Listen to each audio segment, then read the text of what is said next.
Deuteronomy chapter 5. Ang Ten Commandments. Pinatawag ni Moses lahat ng mga Israelites at sinabi, "Makinig kayo, bayan ng Israel, sa mga utos at instructions na sinasabi ko sa inyo ngayon. Aralin at sundin niyo ng mabuti ang mga ito. Nung nasa Mount Sinai tayo, gumawa ng kasunduan sa atin si Lord na Diyos natin. Hindi lang sa mga ancestors natin, pati na din sa ating lahat na buhay pa ngayon. Kinausap kayo ni Lord ng harapan mula sa apoy dun sa bundok.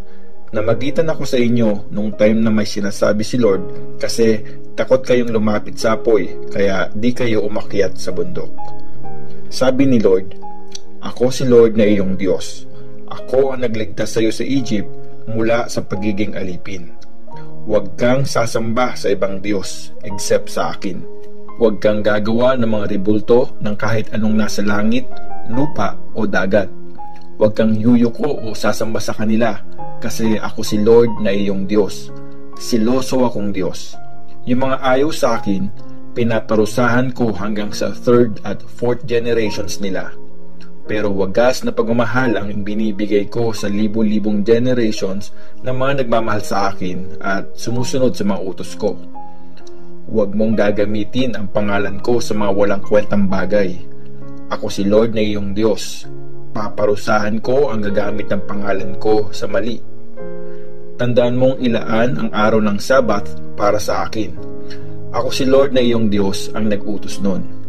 May 6 days ka para magtrabaho, pero yung pampitong araw, araw ng pahinga na nakalaan kay Lord na iyong Diyos. Sa araw na yon, walang magtatrabaho. Ikaw, mga anak mo, mga alipin, mga alagang baka, donkey, at iba pang hayop, pati na rin yung mga dayong nakatira sa inyo. Dapat ring magpahinga gaya mo ang mga alipin. Tandaan mong alipin ka rin dati sa Egypt, at ako, si Lord na iyong Diyos ang nagligtas sa iyo gamit ang kapangyarihan at lakas ko. Kaya sinasabi kong sundin mo ang rules tungkol sa Sabat. Galangin at sundin mo ang mga magulang mo. Ako si Lord na iyong Diyos ang nag-utos nito. Gawin mo yon para mamuhay ka ng matagal at maging okay ang lahat sa iyo sa lupaing binibigay ko. Huwag kang papatay. Huwag kang mangangaliwa. Huwag kang magnanakaw. Huwag kang tetestigo ng mali laban sa kapwa mo. Huwag kang maghahangad na mapasayo ang asawa, bahay, lupa, alipin, mga alagang hayop o kahit na anong pag-aari ng kapwa mo. Ito yung mga utos na binigay ni Lord sa lahat ng mga nag-gather sa bundok. Narinig nyo ang malakas na boses niya mula sa apoy, maitim at makapal na ulap. Yun na ang lahat ng sinabi niya. Tapos sinulat niya yung mga utos sa 2 stone tablets at binigay sa akin. Natakot ang mga tao. Habang nababalot ng apoy yung buong bundok at narinig nyo ang boses mula sa maitim at makapal na ulap, lumapit ang mga leader at mga elders ng tribes sa akin. Sabi nila, pinakita sa atin ni Lord na Diyos natin ang glory niya at kung gaano siya ka-powerful nung kinausap niya tayo mula sa apoy. Ngayon, nakita na namin na pwede palang mabuhay ang taong kinausap ng Diyos. Pero, bakit kami susugal na mamatay? Masusunog kami ng apoy. Pag narinig pa naming magsalita ulit si Lord na Diyos natin, siguradong mamamatay kami. Meron bang taong katulad namin na nabuhay after marinig ang boses ng Diyos na buhay mula sa apoy? Ikaw na lang ang lumapit at makinig sa mga sasabihin ni Lord na Diyos natin. Tapos, balikan mo kami at sabihin mo sa amin lahat ng sinabi niya. Pakikinggan at susundin namin yun. Nung narinig ni Lord yung mga sinabi nyo, sabi niya sa akin, narinig ko yung mga sinabi nila sa iyo at tama sila. Sana lagi silang ganyan mag-isip. Sana lagi silang may takot sa akin at sundin nila lahat ng mga utos ko para maging maayos ang buhay nila at ng mga anak nila forever. Sabihin mong bumalik na sila sa mga tent nila. Pero ikaw, dito ka muna at sasabihin ko sa iyo lahat yung mga utos, rules at instructions. Ituro mo ito sa kanila para sundin nila sa lupaing ibibigay ko sa kanila para sakupin. Kaya sinabi ni Moses sa mga tao, bayan ng Israel, sundin niyong mabuti ang mga utos ni Lord na inyong Diyos. Huwag kayong lilihis sa mga ito. Mamuhay kayo ayon sa inutos niya para maging maayos ang buhay niyo at mamumuhay kayo na matagal sa lupaing sasakupin niyo. Deuteronomy chapter 6. Ang pinakamahalagang utos. Ito ang utos, instructions at rules na binigay ni Lord na inyong Diyos sa akin para ituro sa inyo. Sundin niyo ang mga ito sa lupaing pupuntahan at sasakupin niyo, para habang buhay kayong magkaroon ng takot, pati ang mga anak at apo nyo kay Lord na inyong Diyos. Sumunod kayo sa mga utos para mabuhay kayo ng matagal. Kaya Israel, makinig kayo at sundin nyo itong mabuti para maging maayos ang buhay nyo at dumami kayo ng todo sa mayaman at saganang lupain. Yan ang promise ni Lord na Diyos ng ancestors nyo. Makinig kayo, bayan ng Israel. Si Lord ang Diyos natin. Si Lord lang. Mahalin niyo si Lord na inyong Diyos ng buong puso at isip, pati buong lakas niyo. Itanim niyo sa puso niyo ang mga utos na binibigay ko ngayon. Ituro niyo yun sa mga anak niyo. Sabihin niyo sa kanila, kahit nasa bahay kayo o naglalakad sa daan, kahit matutulog na o kaya naman paggising niyo sa umaga. Isulat at itali niyo yon sa mga kamay at noo niyo para lagi niyong maalala. Isulat niyo yon sa mga frame ng pinto ng bahay niyo, pati na rin sa mga gate ng bayan. Warning sa pagsuway.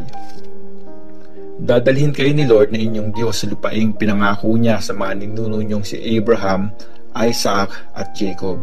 Ang lupaing iyon ay may malalaki at mayayamang city na hindi kayo nagtayo. Ang mga bahay doon, puno ng gamit na di kayo ang bumili.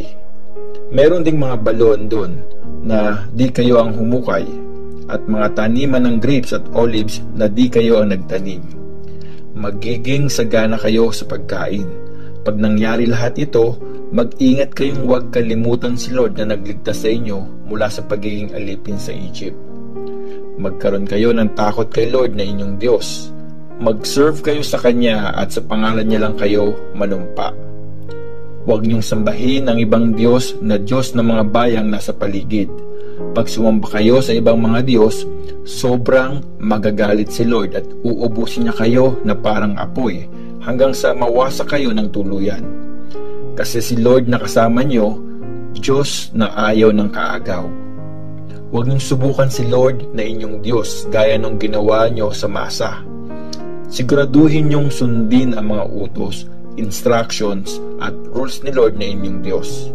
Gawin niyo kung ano ang tama at mabuti sa tingin ni Lord at magiging maayos ang buhay niyo. Makakapasok kayo at masasakop niyo ang magandang lupain na promise ni Lord sa mga ancestors niyo. Kasi mapapalayas niyo ang mga kaaway niyo gaya ng sinabi niya. Balang araw, itatanong sa inyo ng mga anak niyo, bakit tayo binigyan ng utos, instructions at rules ni Lord na Diyos natin? Ito ang sasagot niyo. Alipin kami dati ng hari ng Egypt, pero niligtas kami ni Lord gamit ang power niya. Nakita namin ang mga himala at matitindi at nakakatakot na bagay na ginawa niya sa mga Egyptians, sa hari nila, pati sa mga officials niya. Inalis niya kami sa Egypt para dalhin sa lupaing ibibigay niya gaya ng promise niya sa mga ancestors natin. Tapos, inutusan tayo ni Lord na Diyos natin na sumunod sa lahat ng sinasabi niya at i-honor siya. Pag ginawa natin yun, lagi niya tayong iingatan at gagawing masagana, tulad ng ginagawa niya sa atin ngayon. Pag tapat nating susundin lahat ng utos ni Lord na Diyos natin, matutuwa siya sa atin. Deuteronomy chapter 7. Ang bayang pinili ni Lord. Dadalhin kayo ni Lord na inyong Diyos sa lupaing sasakupin nyo at papalayasin niya ang 7 bansang nandun na mas marami at mas makapangyarihan sa inyo. Mga Hittites, Girgashites, Amorites, Canaanites, Perizzites, Hivites at Jebusites. ibibigay sila ni Lord na inyong Diyos sa inyo. Tatalunin niyo sila. Patayin at ubusin niyo silang lahat. Huwag kayong gagawa ng kasunduan o magpapakita ng awa sa kanila. Huwag kayong pumayag na mapangasawa sila ng mga anak nyo, kasi ilalayo nila ang mga anak nyo kay Lord para mag-serve sa ibang Diyos. Pag nangyari yon, sobrang magagalit si Lord sa inyo at wawasakin niya kayo agad. Kaya wasakin nyo ang mga altar nila, durugin nyo ang mga rebulto ng Diyos nila, sirain nyo ang mga symbols ng Diyosang si Asherah, at sunugin nyo ang mga Diyos-Diyosa nila. Gawin nyo yun kasi para lang kayo kay Lord na inyong Diyos.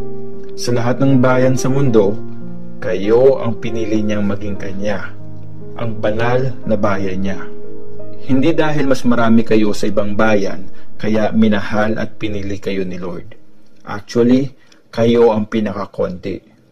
Pinili kayo ni Lord kasi mahal niya kayo at tinutupad niya yung promise niya sa mga ancestors niyo.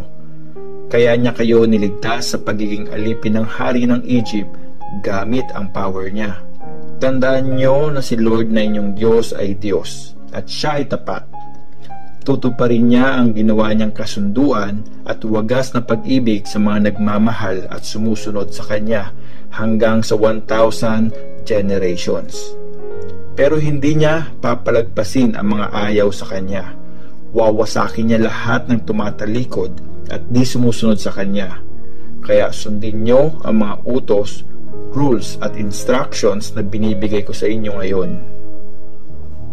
Mga blessings sa pagsunod.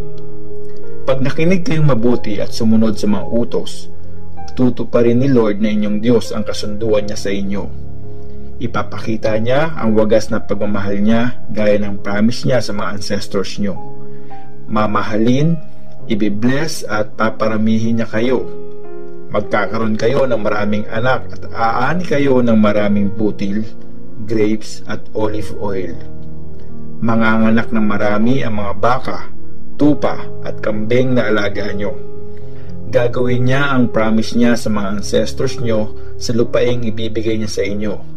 Kayo lang sa lahat ng bayan ang ganito ka-blessed. Walang tao o hayop sa inyo ang magiging baog.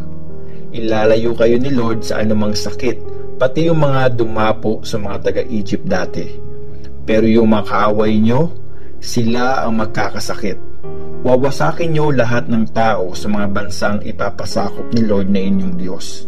Huwag kayong maawa sa kanila. Huwag nyong sambahin ang mga Diyos nila dahil magiging trap yun sa inyo. Huwag niyong isipin na mas marami ang kalaban at di nyo sila kayang palayasin. Huwag kayong matakot sa kanila. Tandaan nyo kung anong ginawa ni Lord na inyong Diyos sa hari ng Egypt at sa lahat ng tao doon. Tandaan nyo yung mga salot na nakita nyo mismo. Yung mga himala at nakakatakot na bagay. Yung power at lakas na pinakita ni Lord para palayain kayo. Ganon din ang gagawin niya sa lahat ng taong kinakatakutan nyo. Guguluhin sila ni Lord na inyong Diyos at magpapanik sila hanggang sa maubos, kahit yung mga tumakas at nagtago. Huwag kayong matakot sa kanila kasi kasama nyo si Lord na inyong Diyos. Dakila siya at Diyos na dapat katakutan. Papalayasin niya unti-unti ang mga bayang sasakupin nyo. Hindi nyo sila maubos agad kasi baka kulangin ng tao magtataboy pag dumami ang mga wild na hayop sa paligid. Ipapasakop sa inyo at guguluhin ni Lord na inyong Diyos ang mga bayan na yon hanggang sa mawasak sila. Ibibigay niya sa kamay nyo ang mga hari nila at wala nang makakaalala sa kanila sa mundo. Walang makakapigil sa inyo hanggang sa maubos nyo sila. Sunugin nyo ang mga Diyos-Diyosa nila. Huwag niyong pagnasaan at kunin para sa sarili niyo yung mga gold at silver na ginamit sa mga yon. Pag ginawa niyo yon, magiging trap yon kasi galit na galit sa ganon si Lord na inyong Diyos. Huwag niyong iuuwi ang ganong nakakadiring bagay kasi yung sumpa nun mapupunta sa inyo. Sobrang ayawan at pandirihan niyo yon kasi sinumpa yon ni Lord.